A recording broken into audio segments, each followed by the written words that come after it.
The module today is series, parallel and combination resistor circuit. So here you can see an example of two bulbs connected in series end to end. It has got a supply voltage maybe 12 volts, 24 volts. So the bulbs are connected end to end. So that we call as R1 and R2. So in the same fashion, now I have connected a resistor, three resistors in the circuit end to end, which you can see on the board, the R1, R2, R3. So generally they ask for the equivalent resistance of the circuit. It is very easy for us to calculate. R is nothing but R1 plus R2 plus R3. So here, just to solve a problem, a question has been asked with different kilo ohms as well as ohms. So when we do the equation, we got to know R is R1 plus R2 plus R3, all converted into ohms. You are getting 16,100 ohms, although it is in kilo ohms as well as ohms. So this slide speaks about the circuit in parallel. So parallel, if you see again end to end, all the three resistors ends are connected to the battery positive and negative. So when this type of connections are done, it is called parallel circuit. And the equation for solving problems, 1 by RT is nothing but 1 by R1 plus 1 by R2 plus 1 by R3. This is the equation for parallel connection. And the third type, we normally say it is series or parallel combination. So that is the reason why it is called a combination circuit.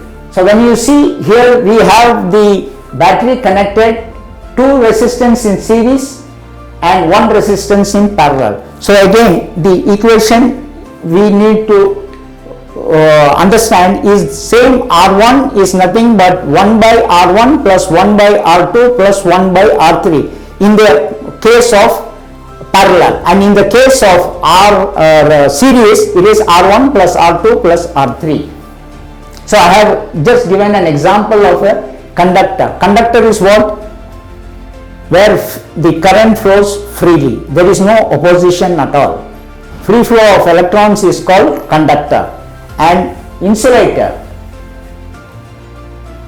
is which doesn't allow the free flow of electrons. So examples for a conductor, you can see it can be copper, iron, steel, even gold if possible.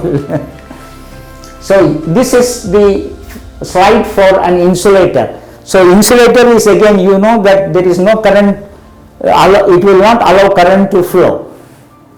So in high tension cables, you will see insulators fixed, so that even if there is a leakage, it doesn't come to the ground and there is no fatal accidents. So for example of an insulator is like wood, stone, plastic, etc., etc.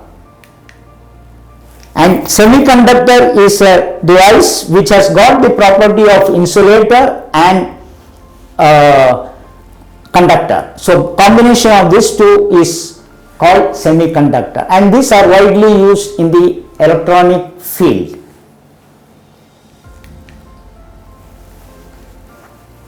Another slide is an example of an electrical charging system. So basically, if we see, we have the ignition system, the charging system, the accessories. When I say ignition system, it is to start the engine. Charging system is to charge the battery. Accessories, whatever we are using, like horn, wiper, video, audio, mobile charger, AC, this all will be connected to the accessories. And starting system again is to start the engine. And lighting, in the event in the night you need to work, you can put on the headlights with the help of the lighting system.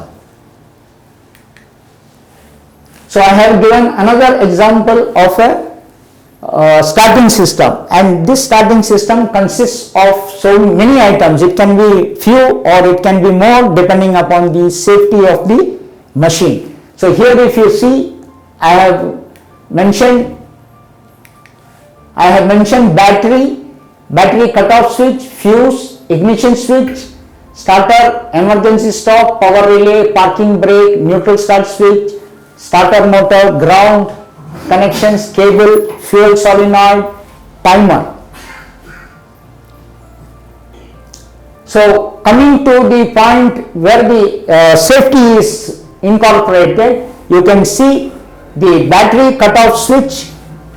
This is in case of any fire or something, immediately the battery cutoff switch can be switched off and the engine will stop. Emergency stop switch is also incorporated now because safety is being enhanced. In case of the machine needs to be stopped immediately, the emergency stop, with one press the engine will cut off. And the neutral parking start switch is meant to ensure that when you try to start the engine, if the neutral start switch is not in neutral, the machine can move. So to prevent that phenomena, the neutral start switch should be kept in neutral, and then only we can start the engine. These are all safety. Parking brake is also in the same fashion. If you apply the parking brake, then unless you apply the parking brake, the machine will not move. So it should be in applied condition. So such safeties are incorporated in most of the construction equipment. So with this talk, we come to the end of this module. Thank you.